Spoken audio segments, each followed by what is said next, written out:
वो कौन सा चेहरा है जो बदल सकता है शहर की तकदीर? वो कौन से मुद्दे हैं जो हैं सबसे गंभीर? दावे तो सबके हैं, लेकिन किसके दावे में है दम? निकाय चुनाव 2022 को दिलचस्प बनाने आ रहे हैं हम। ब्रेवो फाउंडेशन प्रेजेंट मेयर साहब डिबेट इंटरव्यू जनता की राय, हर रोज 8 बजे देखिए सिर्फ HTV न्यूज पर। बुलेटिन की शुरुआत आज की अहम खबर से करते हैं। नगरपालिका आम निर्वाचन 2022 के द्वितीय चरण का मतदान 28 दिसंबर को होना है। मतदान से पहले प्रचार को लेकर तमाम प्रत्याशी क्षेत्र में जोर आजमाइश कर रहे हैं। मोतिहारी नगर निगम क्षेत्र में भी चुनाव प्रचार जोरों पर है। हर तरफ चुनाव प्रचार का शोर सुनाई दे रहा है। इसी कड़ी में मोतिहारी नगर निगम के वार्ड नंबर 40 से वार्ड पार्षद पद पर तेजू महतो चुनावी मैदान में हैं, जिसको लेकर राजा बाजार निवासी समाजसेवी धर्मेंद्र कुमार सिंह मतदाताओं से मुलाकात कर उनके पक्ष में वोट करने की अपील कर रहे हैं। वार्ड नंबर 40 के प्रत्याशी तेजू महतो के समर्थन में हूं और तेजू महतो इस वार्ड का विकास कराएंगे। जो भी काम होगा वो करेंगे और कराएंगे। जैसे जैसे तापमान में गिरावट देखा जा रहा है, वैसे वैसे सर्दी का सितम बढ़ता जा रहा है। इन दिनों पूरा उत्तर बिहार कड़ाके की ठंड की चपेट में है। पछुआ हवा से लोग ठिठुरने को मजबूर हैं। लोग पूरे दिन गर्म कपड़ों में लिपटे रह रहे हैं। ठंड के मौसम में बीमार पड़ना कोई नई बात नहीं है, लेकिन थोड़ा सा अगर लापरवाही से बचा जाए तो स्वस्थ रहा जा सकता है। ठंड के मौसम में बुजुर्गों और बच्चों का स्वास्थ्य का ज्यादा खतरा बना रहता है, इसलिए उन्हें उचित देखभाल की जरूरत होती है। अगर पश्चिमी चंपारण के मसौलिया की बात करें तो यहाँ अस्पतालों में मरीजों की संख्या में वृद्धि देखी जा रही है। खासकर जो शिशु अस्पताल है वहाँ तो कुछ ज्यादा ही भीड़ देखने को मिल रही है।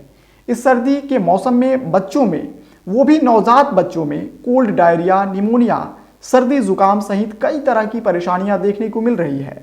ऐसे में इन परेशानियों से कैसे बचा जाए या फिर बच्चों को बचाया जाए, इसको लेकर प्रभावती चाइल्ड केयर मझौलिया के नवजात एवं शिशु रोग विशेषज्ञ डॉक्टर रंजीत कुमार अनुपम ने क्या कुछ कहा, सुनाते हैं आपको। इस तरह के मौसम, अभी जो वायरल फ्लू मौसम चल रहा है, ठंड के मौसम में खास करके बच्चों में काफ़ी परेशानियां बढ़ जाती है। बच्चों में तरह तरह की बीमारियां देखने को मिलती है। जैसे खास करके नवजात बच्चे में, जो 6 महीने से कम उम्र के बच्चे हैं, उसमें निमोनिया, ब्रोंकाइटिस इत्यादि होने की चांसेस काफ़ी है। साथ साथ कोल्ड, डायरिया भी हो सकते हैं। ऐसे मौसम में बच्चे को, जो खास करके 6 महीने से कम उम्र के बच्चे हैं, उसे गर्म कपड़े में रखना चाहिए और उसे समय समय पे स्तनपान कराना चाहिए। 2 से 5 साल के बच्चे में जैसे दस्त होना, बार बार उसे पेट से भी सक्रिय हो जाता हो, ऐसे बच्चे में अगर कोई भी लक्षण दिखाई दे तो तुरंत अपने नज़दीकी में शिशु रोग विशेषज्ञ से मिले और उसे उचित परामर्श लें। बिहार में शराबबंदी कानून लागू है, फिर भी लगातार बिहार के अलग अलग जिलों से कच्ची, विदेशी, देसी शराबों की खेप पकड़े जा रहे हैं। बिहार में शराब माफियाओं का हौसला इतना बुलंद है कि वह शराब के धंधे के लिए पुलिस को भी चकमा देते नजर आ रहे हैं। ताजा मामला मझौलिया का है, जहां गुप्त सूचना के आधार पर छापेमारी कर थाना क्षेत्र के माधोपुर पंचायत स्थित रमना पुल के पास से लगभग 50 लीटर अंग्रेजी शराब जबकि 25 लीटर देशी चुलाई शराब पुलिस ने बरामद किया है। जानकारी इंस्पेक्टर सह थाना अध्यक्ष अभय कुमार ने दी। उन्होंने बताया कि गुप्त सूचना के आधार पर छापेमारी में पहुंची पुलिस को देखकर कारोबारी शराब को छोड़कर भागने में सफल रहे, जबकि शराब बरामद कर लिया गया है। वहीं आगे उन्होंने कहा कि धंधेबाजों को चिन्हित कर लिया गया है। इन सभी के विरुद्ध कांड दर्ज कर छापेमारी जारी है। कल शराब की सूचना पर विशेष रेड छापेमारी कराई गई थी माधोपुर रमना पुल के पास। तो वहां पर जो है काफ़ी मात्रा में शराब बरामद हुई थी, जिसमें 21 पीस 375 ml का रॉयल स्टेज का शराब है और 239 पीस जो है 8 PM फ्रूटी है, वो भी अंग्रेजी शराब है, तथा 25 लीटर है वो देसी चुलाई शराब है।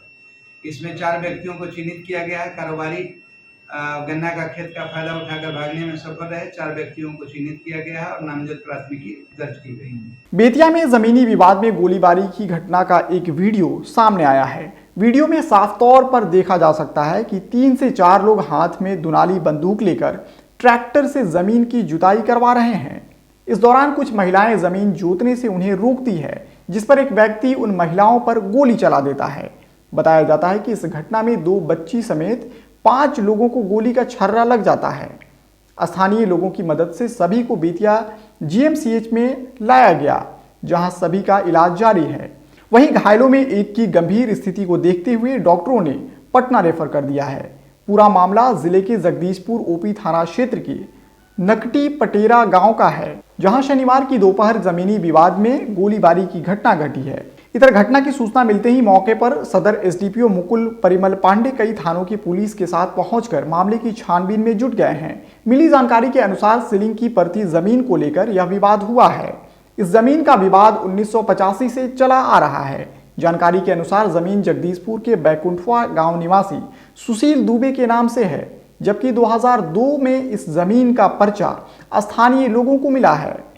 2004 से इस जमीन पर न्यायालय द्वारा रोक लगा दी गई है। इधर शनिवार के दिन इस जमीन को बैकुंठवा निवासी सुशील दुबे अपने अन्य सहयोगियों के साथ ट्रैक्टर से जोत रहे थे, जिसे स्थानीय लोगों द्वारा इस जमीन को जोतने से रोका गया, जिसके बाद सुशील दुबे एवं उनके सहयोगियों ने फायरिंग कर दी। वहीं इस संदर्भ में बेतिया एसपी उपेंद्रनाथ वर्मा ने बताया कि जगदीशपुर ओपी अंतर्गत नकटी पटेरा गांव में जमीनी विवाद में एक पक्ष द्वारा गोलीबारी किया गया है, जिसमें 5 लोगों को गोली का छर्रा लगा है। सभी को इलाज के लिए बेतिया गवर्नमेंट मेडिकल अस्पताल में भर्ती कराया गया है, जिसमें से एक की स्थिति डॉक्टरों ने गंभीर देखते हुए पटना रेफर कर दिया है। मामले में 7 लोगों के विरुद्ध प्राथमिकी दर्ज कराया गया है। एक आरोपी को गिरफ्तार भी किया गया है। बाकी अन्य आरोपियों की गिरफ्तारी के लिए लगातार छापेमारी की जा रही है। जगदीशपुर थाना क्षेत्र में एक जमीनी विवाद के मामले में एक पक्ष के द्वारा फायरिंग किया गया था, जिसमें कुल 4 लोग इंजर्ड, 5 लोग इंजर्ड हैं, जिसमें 4 लोग जो हैं अभी सुरक्षित हैं और एक की हालत गंभीर है। उनको रेफर भी किया गया है और इस पूरे मामले में फर्द बयान के आधार पर 7 नामजद अभियुक्तों के विरुद्ध केस दर्ज किया गया है और अभी तक एक अभियुक्त की अरेस्टिंग भी कर ली गई है। बाकियों के खिलाफ भी लगातार छापेमारी की जा रही है और उनको भी जल्द अरेस्ट कर लिया जाएगा। ये जमीन विवाद का मामला था। एक तरफ भूधारी लोग थे और दूसरे तरफ पर्चाधारी लोग थे। इन दोनों के बीच बहुत दिनों से विवाद चला आ रहा था। उसी सिलसिले में ये घटना घटी है। आज मोतिहारी के डॉक्टर मंजर हॉस्पिटल में मानव अधिकार एवं सामाजिक न्याय आयोग एवं मंजर नसीम फाउंडेशन ट्रस्ट की बड़ी पहल देखी गई। इनके संयुक्त तत्वाधान में जरूरतमंदों के बीच उलेन कंबल का वितरण किया गया। इस कार्यक्रम में मुख्य अतिथि के रूप में राष्ट्रीय कार्यकारी अध्यक्ष जेपी श्रीवास्तव उपस्थित हुए। मंजर नसीम फाउंडेशन ट्रस्ट परिवार के सदस्यों के साथ साथ मानव अधिकार के प्रमंडलीय अध्यक्ष रवि कुमार, प्रमंडलीय सचिव अमित कुमार श्रीवास्तव, जिला सचिव देवेंद्र कुमार दिवाकर सहित अन्य सदस्य उपस्थित हुए। कार्यक्रम का उद्घाटन करने के लिए मंजर नसीम फाउंडेशन ट्रस्ट की टीम प्रशासक डॉक्टर मंजर नसीम ने राष्ट्रीय कार्यकारी अध्यक्ष जेपी श्रीवास्तव को आमंत्रित किया। जेपी श्रीवास्तव ने इस तरह के कार्यक्रम आयोजित करने के लिए डॉक्टर मंजर नसीम को बधाई दी। कार्यक्रम का समापन करते हुए डॉक्टर मंजर नसीम ने कहा कि वे जरूरतमंदों के लिए शुरू से ही तत्पर रहे हैं, उनके हुकूक के लिए हमेशा से लड़ाई लड़ते रहे हैं और आगे भी लड़ते रहेंगे। शिवहर जिले के पिपराही प्रखंड क्षेत्र के विभिन्न इलाकों में खाद की किल्लत से किसान परेशान हैं। खेतों में सिंचाई के 10 दिन बाद भी यूरिया खाद नहीं मिलने से किसान काफी परेशान हैं। जानकारी के अनुसार किसान सुबह भूखे प्यासे यूरिया की दुकान पर खाद के लिए लाइन में लगते रहे हैं और शाम तक खाली हाथ उन्हें वापस लौटना पड़ रहा है। इस बाबत मेसौड़ा के किसानों ने आक्रोश में आकर यूरिया खाद की किल्लत को लेकर सभी यूरिया खाद गोदाम की जांच की मांग की है। जिला पदाधिकारी से कालाबाजारी पर अंकुश लगाने की भी मांग की है। इस संबंध में सांसद प्रतिनिधि रामबाबू गुप्ता ने बताया कि यूरिया की किल्लत होने की वजह से रोज कई क्षेत्रों के किसान उन्हें फोन कर इस बात की जानकारी देते हैं और अपनी परेशानी बताते हैं। उन्होंने भी इस मामले को लेकर नाराजगी व्यक्त किया है। वहीं इस संबंध में जिला कृषि पदाधिकारी कमलेश कुमार ने बताया कि खाद की कालाबाजारी करने वालों के खिलाफ अभियान चलाया जा रहा है, पकड़े जाने पर कार्रवाई की जाएगी। वहीं खाद्य का रैक मंगलवार या बुधवार तक आने की संभावना है। सभी खाद्य विक्रेताओं को उपलब्ध करा दी जाएगी ताकि किसानों को समय पर यूरिया खाद उपलब्ध हो सके। किसानों को यूरिया खाद नहीं मिल पा रहा है, जिसके वजह से किसान काफ़ी त्रहिमाम है। दुकानों पर जा रहे हैं, सुबह भूखे प्यासे जाते हैं और शाम को खाली हाथ उनको लौटना पड़ता है। कहा जाता है कि यूरिया ब्लैक में भी किया जा रहा है, मगर सबसे बड़ी परेशानी यहाँ ये भी हो पा रही है कि किसान सुबह से जाकर लाइन में लगते हैं और लाइन में खड़े रह जाते हैं, मगर उनको खाद नहीं मिल पाता। और कालाबाजारी का भी मामला आ रहा है। बहुत सारे किसान यहाँ पर मौजूद है जो यूरिया खाद की किल्लत से परेशान है, जिनको खाद नहीं मिल पाया है, वे यूरिया खाद की मांग कर रहे हैं। और यहाँ हमारे साथ मौजूद है सांसद प्रतिनिधि, जो पिपराड़ी के सांसद प्रतिनिधि है रामबाबू गुप्ता जी। इनसे भी हम बातचीत करेंगे, मगर पहले कुछ किसानों का दर्द हम समझ लेंगे। क्योंकि देखिए, किसान हम बेचारों का नाम हो चुका है। हम बेचारा इसलिए बोल रहे हैं कि हर समय वो किसान ही मारे जाते हैं, या मौसम का मार हो, या खाद की किल्लत की मार हो, या बारिश का मार हो। इसलिए अब किसानों का नाम बेचारा हो चुका है। आखिर किसानों का आत्महत्या का कारण सबसे बड़ा यही होता जा रहा है कि उनको सही समय पर सही मुआवजा नहीं मिल पाना, सही यूरिया खाद नहीं मिल पाना। ये तमाम सारी बातें हैं। इन बातों से थोड़ा सा हम पहले किसानों का दर्द समझ ले। सबसे पहले हम आपका नाम जानना चाहेंगे।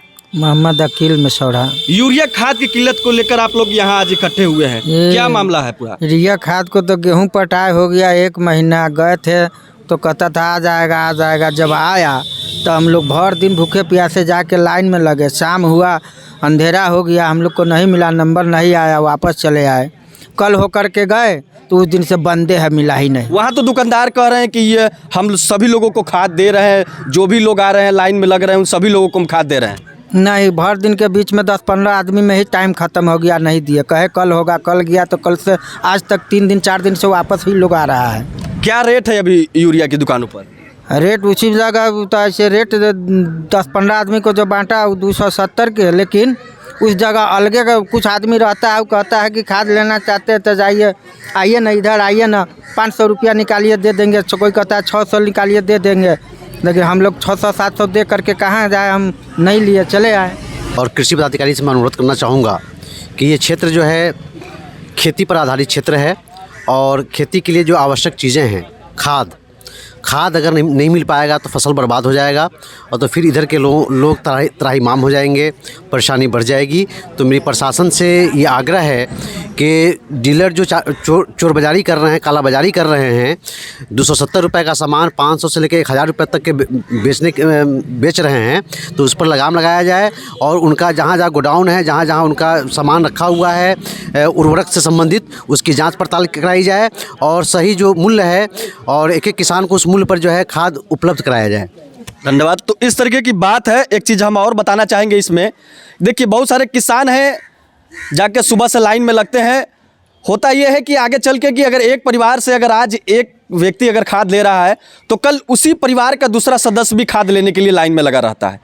तो एक परिवार के लोग, और ये भी थोड़ा सा किसानों का भी यहाँ गलती होता है कि एक किसान 4-4 बोरा 10-10 बोरा खाद उठाकर घर में भी अपने रखते हैं। तो ऐसा भी नहीं होना चाहिए। मगर सबसे पहली बात है, किसानों का दर्द है, हम दर्द समझने आए हैं कि क्या परेशानी उनको हो पा रही है। क्योंकि खाद की किल्लत अब सबसे बड़ी परेशानी बन रही है, क्योंकि गेहूं का पटवन हुए 10 दिन से भी ज़्यादा हो गया, मगर अब यूरिया नहीं मिल पा रहा है। तो हमारे साथ मौजूद है सांसद प्रतिनिधि रामबाबू गुप्ता जी, इनसे भी हम जानना चाहेंगे। सबसे पहली बात हम आपसे ये पूछना चाहेंगे, केंद्र में और बिहार में लोगों को खाद की उपलब्धता क्यों नहीं हो पा रही है? देखिए, केंद्र सरकार के द्वारा जितने भी कृषि सामग्री हैं वो बिहार सरकार को उपलब्ध कराई जाती है, और मैं किसी भी सरकार को नहीं कोसूंगा, क्योंकि सरकार हर जगह अपना डीलर, अपने पदाधिकारी को ये सारे सामान उपलब्ध करा देते हैं। लेकिन यहाँ के डीलरों की गड़बड़ी से, बेमनस्सता से, दोहरी नीति से यहाँ के किसानों को परेशानी हो रही है। और ख़ासकर हमारे पिपराड़ी प्रखंड के किसानों को इतनी परेशानी है जिसका हम व्याख्या नहीं कर सकते हैं। वो बीज हो, खाद हो, अब दुकानदार ये कहते हैं कि जो हमसे दवा खरीदेगा हम उसी को अपना खाद देंगे, और जो दवा और बीज खरीदेगा यानी प्राइवेट वाला, तब हम सरकारी सामान उसको देंगे। और ऐसी परेशानी अमूमन सबके साथ है, ये हम नहीं बोल रहे हैं। हमारे पास तो कंप्लेन आता है, तो हमने कहा कि भैया अब हम लोगों को अब आंदोलन पर उतरना होगा और दुकानदार को सीधा करना पड़ेगा। वहाँ तो जाते हैं जो भी लोग, उनको वहाँ दुकानदारों का कहना है कि नहीं, हम खाद हम सभी लोगों को दे रहे हैं। इस पर क्या कहना चाहिए? दे रहे हैं तो फिर ये लोग कैसे खड़े हैं? जब दे रहे हैं तो ये लोग कैसे खड़े हैं? विरोध क्यों हो रहा है? और एक दुकानदार की हाल नहीं है, ये अमूमन सबके यही हाल है। क्या समस्या हो पा रही है यूरिया नहीं मिल पा समस्या यूरिया में न मिलने का कारण है कि यूरिया तो आता ही है, लेकिन दुकानदार जो है अपने मनमाना ढंग से जिसको चाहता है उसको अधिक दे देता है और किसी को एक भी नहीं मिलता है। आप दुकान पर गए थे? हाँ, दुकान पर गए थे, लेकिन कहा अभी नहीं है, आएगा तो देगा। जब आया तो इतना में भीड़ हो गया, लाइन में लगे, लेकिन हमको नहीं मिला। कहा जो आज नहीं कल आइएगा, कल गए तो नहीं, आज नहीं बटेगा कल बटेगा। इस तरह करते करते हम छोड़ दिया। क्या मांग कर रहे हैं यहाँ के जिलाधिकारी से? यहाँ की यही सरकार मांग से? कर रहे हैं कि जो खाद आता है उसको सही ढंग से बंटवारा हो। लमसम 2 दुकान हैं मिसौड़ा पंचायत के अंदर खाद की, और 2 दुकानें बसैया पंचायत के अंदर है, लेकिन मिसौड़ा पंचायत के लोगों को खाद उपलब्ध नहीं हो पाती है। खाद दुकान चंदन कुमार का कहना है कि हमारे यहाँ से जो सालों साल खाद और बीज या कीटनाशक दवा लेते हैं, पहले मैं उनको खाद दूंगा। सैकड़ों लोग लाइन में लगते हैं, खाद नहीं मिल पाता है। 270 रुपये का खाद है, 500-400 में ब्लैक मिलता है, तो हम लोग तो ब्लैक खाद नहीं ले सकते हैं, बेशक फसलें बर्बाद हो जाए।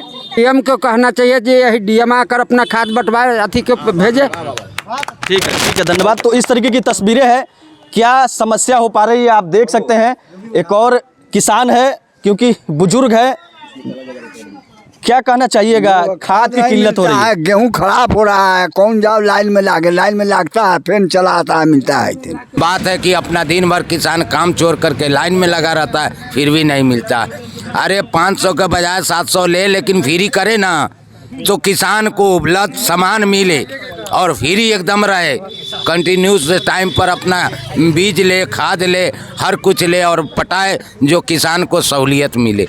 खाद तो स्टॉक में रखे ही हुआ है, बट वो देना नहीं चाहते। जो जान पहचान जो ज़्यादा करीबी भी है ना, उसी को देते हैं। नहीं तो अदर में हम लोग जाएंगे तो वो दिन पर दिन ये बताएगा वो बताएगा, और वो ब्लैक मेल से बेचना चाहेगा, किसी और को थ्रू देना चाहता है। वही यही तो है, और क्या प्रॉब्लम है। चलिए ठीक है, धन्यवाद। तो इस तरीके की परेशानी है, आप देख सकते हैं कि ग्रामीण कितने परेशान हैं। सभी ग्रामीण यूरिया खाद की मांग कर रहे हैं और दुकानों पर जा रहे हैं, जिसके वजह से उनको रोज़ाना सुबह भूखे प्यासे जाते हैं, लाइन में लगते हैं और फिर वापस आना पड़ता है। तो ये सारी समस्या हो पा रही है किसानों को। खाद जो यूरिया खाद की जो किल्लत है, वो यूरिया खाद नहीं उपलब्ध हो पा रही है, जिसके वजह से किसान काफ़ी परेशान है। तो शिवर से आप देख रहे हैं आकिब राजा की रिपोर्ट। सुगौली में प्रखंड स्तरीय द्वितीय छात्र प्रतिभा प्रतियोगिता परीक्षा 2022 का आयोजन शहर के राजकीय नंद उच्चतर माध्यमिक विद्यालय में संपन्न हुआ। परीक्षा में करीब 300 छात्र छात्राओं ने हिस्सा लिया। यह परीक्षा वर्ग 5 से 12वीं क्लास तक के छात्रों के लिए अलग अलग पालियों में आयोजित की गई थी। परीक्षा में सामान्य ज्ञान से जुड़े प्रश्न पूछे गए थे। इस संबंध में श्री प्रेम पुस्तकालय के सचिव डॉक्टर पवन सहनी ने बताया कि इस परीक्षा का रिजल्ट 12 जनवरी 2023 को प्रकाशित किया जाएगा और प्रेम पुस्तकालय के स्थापना दिवस 18 जनवरी को उत्तीर्ण बच्चों को पुरस्कृत किया जाएगा। इस वक्त हम सुगौली नंद हाई स्कूल के मुख्य गेट पे हैं और यहाँ पर एग्जाम हो रहा है। आपको बता दें, द्वितीय छात्र प्रतिभा प्रतियोगिता का आयोजन यहाँ पर किया गया। एग्जाम यहाँ पे हो रहा है और हमारे साथ 3 लोग यहाँ पर देख रहे हैं। तो ये यहाँ के जो है, यहाँ के संस्थापक है इस प्रतियोगिता के। हम शुरुआत करते हैं, बात करते हैं। सर, आपका नाम क्या है? मैं डॉक्टर पवन कुमार। सर, ये जो प्रतियोगिता हो रहा है, इसको क्या उद्देश्य है और क्या इस पर कहेंगे आप? यह प्रतियोगिता हो रही है श्री प्रेम पुस्तकालय के द्वारा, द्वितीय छात्र प्रतिभा प्रतियोगिता। इसका उद्देश्य है बच्चों के मानसिक विकास के लिए वे आगे प्रेरणा पाएं। आगे की प्रतियोगिताओं में जब इंटर के बाद नौकरी के लिए वे प्रतियोगिता परीक्षा देने जाएं तो उन्हें आसानी हो। उसी तरह के OMR शीट का प्रयोग किया गया है और उसी लेवल के जिस क्लास के बच्चे हैं उस क्लास के लेवल का ग्रुप का क्वेश्चन सेट किया गया है। इसमें 4 तरह के ग्रुप बनाए गए हैं। कक्षा 5 से लेकर 12 तक के बच्चे इसमें भाग ले रहे हैं। ग्रुप ए में 5-6 कक्षा के बच्चे हैं, ग्रुप बी में 7-8, ग्रुप सी में 9-10 और ग्रुप डी में 11-12। और आज परीक्षा हो रही है। इसका परिणाम घोषित किया जाएगा 12 जनवरी को और 18 जनवरी को पुरस्कार वितरण किया जाएगा इसी नंद हाई स्कूल में। जो बच्चे सफल होंगे उनके बीच पुरस्कार वितरण दिया जाएगा, प्रमाण पत्र दिए जाएंगे। श्री प्रेम पुस्तकालय रजिस्टर्ड संस्था है जी। इसकी स्थापना 1929 में हुई थी, लेकिन इधर आकर के 2019 में उसका रजिस्ट्रेशन हुआ और तब से हम लोग निरंतर प्रयासरत हैं कि उसके द्वारा बच्चों में या समाज में जागरूकता फैले, बच्चे प्रेरणा पाएं, यही हमारा उद्देश्य है। तो बच्चे जो उनको हिचकिचाहट नहीं परीक्षा देते हैं, तो इसके लिए हम लोग उनको बता रहे हैं, समझा रहे हैं। सर जैसे बोले हैं उससे हम कुछ हट के आपसे सवाल करेंगे। प्रेम पुस्तकालय जो है काफ़ी दिन हो गया अभी जर्जर स्थिति में, एक बार मैंने खबर भी चलाया था, उसको लेकर आप क्या कहेंगे? उसके लिए प्रेम पुस्तकालय के द्वारा लगातार प्रयास किया गया। जैसे हुआ यह कि रामचंद्र सहनी ने कहा, उस समय विधायक थे, कि मैं तो फंड दे दूंगा, लेकिन चूंकि सांसद महोदय ने कहा है तो वे दे दें। और इसमें यहाँ के स्थानीय जो भाजपा के कार्यकर्ता थे, उन्होंने कहा कि हाँ, उन्होंने सहमति दे दी है, लेकिन उस तरह का नहीं बन पाया माहौल। तब तक ये अब रामचंद्र सहनी जी विधायक नहीं रहे, नए विधायक से अभी उस तरह का संपर्क नहीं हुआ है। और फिर हम लोग प्रयास में हैं कि सांसद महोदय से यह बात पहुंचा करके उसकी स्थिति को बेहतर ढंग से अवगत करा करके उसको बनवाया जाए। 2020 में यहाँ के सांसद श्रीमान संजय जायसवाल जी 1000 लोगों के बीच में खड़े होकर के उन्होंने घोषणा किया कि श्री प्रेम पुस्तकालय को 10 लाख रुपया, श्याम शर्मा जो यहाँ के अध्यक्ष थे, यहाँ के नगर पंचायत उपाध्यक्ष नगर पंचायत थे, आप उनको दे दीजिए। और आज देंगे, कल देंगे, तब तक कोरोना आ गया, कोरोना बीता तो फिर कहेंगे कल देंगे। उसके एवज में एक इंजीनियर आया, उसका मैपिंग किया, नापी किया, तो लगा कि हम लोग को मिल जाएगा, लेकिन वो फिर जैसे का तैसे रह गया। बच्चों के लिए यह एक ऐसी प्रतियोगिता है कि जिससे उनके आने वाले भविष्य की दिशा दशा तय होगी। यहाँ के बुद्धिजीवी वर्ग, शिक्षक समुदाय प्रेम पुस्तकालय से जुड़े हुए हैं, तो प्रेम पुस्तकालय इस तरह का आयोजन कराते रहता है और प्रेम पुस्तकालय के द्वारा यह दूसरा आयोजन है। तो उद्देश्य है कि इस क्षेत्र में पढ़ने वाले बच्चों के अंदर प्रतियोगी भाव विकसित हो, ताकि वो आने वाले भविष्य की चुनौतियों का सामना कर सके। प्रेम पुस्तकालय इस तरह का आयोजन कराते रहता है, लेकिन प्रेम पुस्तकालय खुद जर्जर बन चुका है। अब ये तो भविष्य में हम लोग प्रयास करेंगे कि इसकी जर्जरता दूर हो, लेकिन चूंकि जो भी सदस्य हैं वो इतने समर्थवान नहीं है। समाज के सहयोग से हो सके तो ठीक है, राजनीतिक दृष्टिकोण से या सरकारी स्तर पर कोई खास सहयोग इस दिशा में प्राप्त हुआ नहीं है। मझौलिया प्रखंड के सभी पैक्स अध्यक्षों द्वारा कीन यूनियन परिसर में आपातकालीन बैठक बुलाकर अचानक धान अधिप्राप्ति का बहिष्कार किया गया, जिससे प्रखंड क्षेत्र के सभी किसानों में खलबली मच गई है। पैक्स अध्यक्षों ने मिलर श्री साईं ऑर्गेनिक पर गंभीर आरोप लगाए। उनका कहना है कि किसानों से खरीदे गए धान पैक्स द्वारा जब मिल में लेकर जाया जाता है तो मिल प्रबंधक द्वारा तरह तरह का अड़ंगा लगाकर धान की आपूर्ति में अड़चन पैदा की जाती है। साथ ही डैमेज कटिंग के नाम पर धान के वजन में भारी कटौती की जाती है, जिसका नुकसान पैक्सों को उठाना पड़ रहा है। इतना ही नहीं, पैक्स अध्यक्षों का कहना है कि सरकार द्वारा धान की कुटाई के मद में 20 रुपये प्रति क्विंटल की राशि दी जाती है, जबकि मिलर द्वारा 80 रुपये प्रति क्विंटल की मांग किया जा रहा है। यह बोझ भी पैक्स को ही उठाना पड़ रहा है। इतना ही नहीं, पैक्स अध्यक्षों के द्वारा आपूर्ति किए गए धान का खाली बोरा मिलर द्वारा वापस नहीं किया जाता है। पिछले वित्तीय वर्ष में भी पैक्सों के द्वारा दिए गए धान का 100% बोरा मिलर द्वारा गबन कर लिया गया था। पैक्स अध्यक्षों का कहना है कि विभागीय पदाधिकारी इन सभी समस्याओं पर कोई संज्ञान नहीं ले रहे हैं, जिससे मजबूरन उन्हें अधिप्राप्ति कार्य आज से बंद करना पड़ रहा है। सुगौली प्रखंड के बंगरा रेलवे गुमटी के पास एक निजी अस्पताल में एक नवजात की मौत शनिवार की रात हो गई।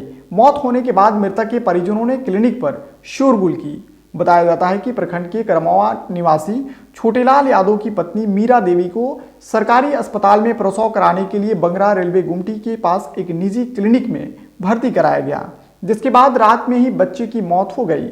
वहीं परिजनों के अनुसार बच्चे की मौत चिकित्सक के लापरवाही के कारण हुई है। वहीं इस मामले में प्रभारी चिकित्सा पदाधिकारी शुभम कुमार ने बताया कि आवेदन मिलने के बाद समुचित कार्रवाई की जाएगी। अंतर्राष्ट्रीय स्वयंसेवी संस्था लॉयंस क्लब इंटरनेशनल डिस्ट्रिक्ट 322 द्वारा आयोजित उत्कृष्टता पुरस्कार वितरण समारोह का आयोजन संपन्न हुआ। इस समारोह में डिस्ट्रिक्ट 322 ई के सैकड़ों क्लबों के सदस्यों ने भाग लिया। वर्ष 2021-22 में समाजसेवी क्रियाकलापों को प्रमुखता से प्राथमिकता देते हुए भूतपूर्व डिस्ट्रिक्ट कॉर्नर लॉयंस नम्रता सिंह ने लॉयंस क्लब ऑफ रक्सौल द्वारा किए गए उत्कृष्ट कार्यों के लिए क्लब के अध्यक्ष लॉयन शंभू प्रसाद चौरसिया, सचिव लॉयन पवन किशोर कुशवाहा एवं family welfare chairperson lion Geeta Kushwaha को करतल ध्वनि से सम्मानित करते हुए 3 अवार्ड्स, मोमेंटो और प्रशस्ति पत्र देकर सम्मानित किया। रक्सौल क्लब के उत्कृष्ट कार्यों के बदौलत भव्य समारोह में सम्मान पाकर अभिभूत अध्यक्ष चौरसिया ने अपने संबोधन में कहा कि यह सम्मान रक्सौल क्लब के कर्तव्यनिष्ठ सभी सम्मानित सदस्यों द्वारा सहयोगात्मक समन्वय के साथ साथ किए गए सामाजिक हितार्थ क्रियाकलापों का ही प्रतिफल है। सुगौली में भारतीय जनता पार्टी नगर मंडल के द्वारा एक कार्यक्रम आयोजित किया गया, जिसमें प्रधानमंत्री नरेंद्र मोदी के मन की बात कार्यक्रम को सुना गया। कार्यक्रम में भूतपूर्व प्रधानमंत्री अटल बिहारी वाजपेयी के तैल चित्र पर सभी लोगों द्वारा पुष्प अर्पित कर श्रद्धांजलि दी गई। कार्यक्रम की अध्यक्षता व संबोधन नगर अध्यक्ष अंकुर चौधरी ने की। अपने संबोधन में नगर अध्यक्ष ने अटल बिहारी वाजपेयी के जीवन पर प्रकाश डाला। अगली खबर मोतिहारी के कोटवा से है, जहां भोपतपुर ओपी पुलिस के खिलाफ दर्जनों लोगों का गुस्सा फूट पड़ा। आक्रोशित लोगों ने टायर जलाकर घंटों प्रदर्शन किया। हालांकि कुछ स्थानीय लोगों की पहल पर लोग शांत हुए। मामले को लेकर बताया जाता है कि 2 दिन पहले 2 पाटीदारों के बीच भूमि विवाद हुआ था। उसके बाद एक पक्ष स्थानीय ओपी में सुबह सुबह शिकायत लेकर पहुंचा। इस पर थानेदार ने उनके साथ दुर्व्यवहार किया और शिकायत लेने के एवज में उनकी पिटाई भी की। इसको लेकर लोगों में आक्रोश भड़क उठा। सुनिए उन्हीं लोगों की जुबानी। मतलब तो यही है कि हम लोग सुबह हम थाना में गए हैं इस सबको लेकर के, दोनों भाई को। किस मामले को लेकर? ये जमीनी पारिवारिक विवाद था। उसके बाद आवेदन दिया गया है। आवेदन देख करके बोले हैं कि तुम लोग सुबह सुबह ऐसे ही चले आते हो, बेकार का दिमाग खराब करते हो, तुम जाओ यहाँ पे जो है सो देख लीजिए। उसके बाद में तुम फलाने जाते हो, सुबह सुबह चले आते हो, बेकार में सब समय मेरा नष्ट कर रहे हो। हम लोग नए साल की तैयारी में, नए साल के हम लोग तैयारी में हैं। अच्छा, उसके बाद क्या? और उसके बाद क्या किए हैं जे बोला है जे सर इसको देख लीजिए और जांच करके हमारा मामला सॉर्ट आउट कर दीजिए। तो कहीं तुम्हारे कहने से करेंगे, तुम्हारे कहने से तुम हमारा मालिक है। और इस सब पर हाथ चलाने हम रोक रहे हैं सर, जो काय मार रहे हैं, सबको काय मार रहे हैं, धक्का मुक्की, कालर फैटा फैटी, 10 लाते जूते सबको कस के। पारिवारिक जमीनी विवाद है, हम और मेरा बड़े भाई अजीत कुमार। और उसके बाद सुबह सुबह जब गए मुखिया जी के लेके, उसके बाद वो सुबह सुबह आ गया, कल कहाँ था तुम लोग, कल तुम्हारा चाचा आवेदन दिए थे। और उसके बाद हम बोले कि सर आवेदन है, तो बोला सुबह सुबह दिल्ली जाता आया दिमाग खराब करने। उसके बाद झोटा पकड़ कर 2 फट मार दिए। उसके बाद बोले कि 50,000 रुपये ले आया। इसी तरह गाड़ी देकर कि हमारा हुकूमत चलता है। उसके बाद बोले कि तुम दूसरे के जमीन पर घर बनाने वाला कौन है? हम बोले कि सर दूसरे के जमीन में कोई रातों रात घर थोड़ी बना लेता है, हमारा 2 मंजिला घर है। उसके बाद वो बोले कि किसी का जमीन पर घर बना ले रहा है, फरिया नहीं रहा है। हम कहें सर आपका काम है आवेदन लेना। उसके बाद आवेदन फाड़ दिए, हमको भी मारे, हमारे बड़े भाई को भी मारे। उसके बाद मुखिया जी वहाँ सामने है, मुखिया से भी धक्का मुक्की हुआ है। उसके बाद हम लोग का गेट को बाहर कर दिए। मेरा नाम अजीत कुमार हुआ। मैं सुबह 9 बजे गया थाना महोदय के पास, तो उन्होंने मुझे आवेदन देने के लिए गए। उसके बाद जाति सूचक शब्द का प्रयोग किए। उसके बाद बोले कि पैसा दो तब आवेदन लेंगे, नहीं देगा तो नहीं लेंगे। फाड़ दिया आवेदन। उसके बाद हमको लगे मार। स्वर्गीय सौखीलाल प्रसाद के 27वें पुण्यतिथि पर मोतिहारी के तेलियापट्टी वार्ड नंबर 19 में उनके पौत्र द्वारा निःशुल्क नेत्र जांच शिविर का आयोजन किया गया। इस शिविर में कई जरूरतमंदों की नेत्र जांच कर उन्हें निःशुल्क चश्मा दिया गया।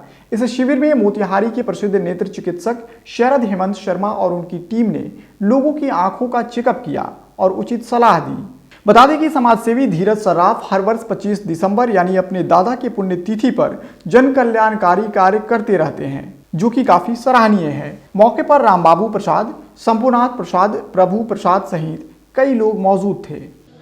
आज हमारे दादाजी स्वर्गीय सौखीलाल जी प्रसाद के 27वीं पुण्यतिथि पर जो निरंतर विगत कई वर्षों से हम लोग इस तरह का कार्यक्रम करते आ रहे हैं, कम्बल वितरण, भोजन वितरण, तो इस साल जो है मुफ्त जो है आँख का जांच, मोतियाबिंद जांच और मुफ्त में जो है चश्मा का वितरण हम लोग करा रहे हैं। जो ज़रूरतमंद लोग हैं, जो नीडी लोग हैं, उनके लिए लगभग कैटलग के कई सारे मरीज़ अभी तक आए हैं। आँख का जिनका प्रॉब्लम है, जो बुज़ुर्ग हैं, जो ज़रूरतमंद हैं, उस तरह के कई सारे यहाँ पे मरीज़ अभी तक आए हैं।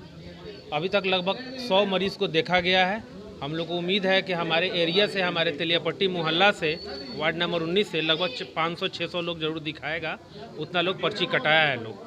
इस तरह का हर 25 दिसंबर को हम लोग ज़रूरतमंद को मदद करते हैं। ये बिल्कुल निःशुल्क मुफ्त जांच शिविर है, जिसके अंदर हम लोग दृष्टि दोष का ट्रीटमेंट कर रहे हैं। मायोपिया, हाइपरमेट्रोपिया और प्रेस बायोपिया, जिसमें नज़दीक का लोगों को देखने में दिक्कत होता है, जो 40 साल के ऊपर है।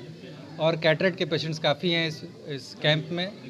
और बहुत सारे ऐसे पेशेंट्स भी हैं जिनको ड्राई आई भी है, और छोटे बच्चे एलर्जी के साथ भी आ रहे हैं। सबसे ज़्यादा तो रिफ्रैक्टिव एरर, जिनको दृष्टि दोष है, दूर का नज़दीक का देखने में, कैटरेक्ट के पेशेंट्स काफ़ी हैं, एलर्जी के पेशेंट्स काफ़ी हैं, विटामिन ए डिफिशिएंसी के पेशेंट्स काफ़ी हैं। हाँ जी। ठंड के दिनों में किस तरह की समस्याएं आती है? हाँ, सबसे ज़्यादा ड्राई आई। और ठंड के टाइम में हम क्या कर सकते हैं, लुब्रिकेटिंग आई ड्रॉप यूज़ कर सकते हैं। आजकल जैसे सिस्टम पे ज़्यादा काम कर रहे हैं हम लोग, एडवांस थोड़ा ज़माना बढ़ रहा है, नया जनरेशन है, तो लुब्रिकेटिंग आई ड्रॉप्स डालते रहना चाहिए, क्योंकि जो सिस्टम पे काम करता है उसका आई ज़्यादा ड्राई होता है। आज के लिए बस इतना ही। STV न्यूज़ पर प्रसारित होने वाली खबरें, प्रोग्राम्स आप GTPL के चैनल नंबर 985 और DN के चैनल नंबर 155 के साथ साथ आप अपनी सुविधा अनुसार मोबाइल फ़ोन पर भी देख सकते हैं। अगर आप हमें YouTube के माध्यम से देखना चाहते हैं तो STV न्यूज़ के ऑफिशियल YouTube चैनल को सब्सक्राइब करें और बेल आइकन्स को दबाकर ताज़ा वीडियोज़ की नोटिफिकेशन प्राप्त करें। फेसबुक पर जुड़ने के लिए STV न्यूज़ के फेसबुक पेज को लाइक करें और ट्विटर पर STV न्यूज़ को फॉलो करें। तमाम लेटेस्ट अपडेट के लिए देखते रहिए उत्तर बिहार का सबसे तेजी से उभरता हुआ न्यूज़ चैनल HTV न्यूज़, सच की आवाज़। नमस्कार। वो कौन सा चेहरा है जो बदल सकता है शहर की तकदीर? वो कौन से मुद्दे हैं जो हैं सबसे गंभीर? दावे तो सबके हैं, लेकिन किसके दावे में है दम? निकाय चुनाव 2022 को दिलचस्प बनाने आ रहे हैं हम। ब्रेवो फाउंडेशन प्रेजेंट मेयर साहब डिबेट, इंटरव्यू, जनता की राय, हर रोज 8 बजे देखिए सिर्फ HTV न्यूज पर।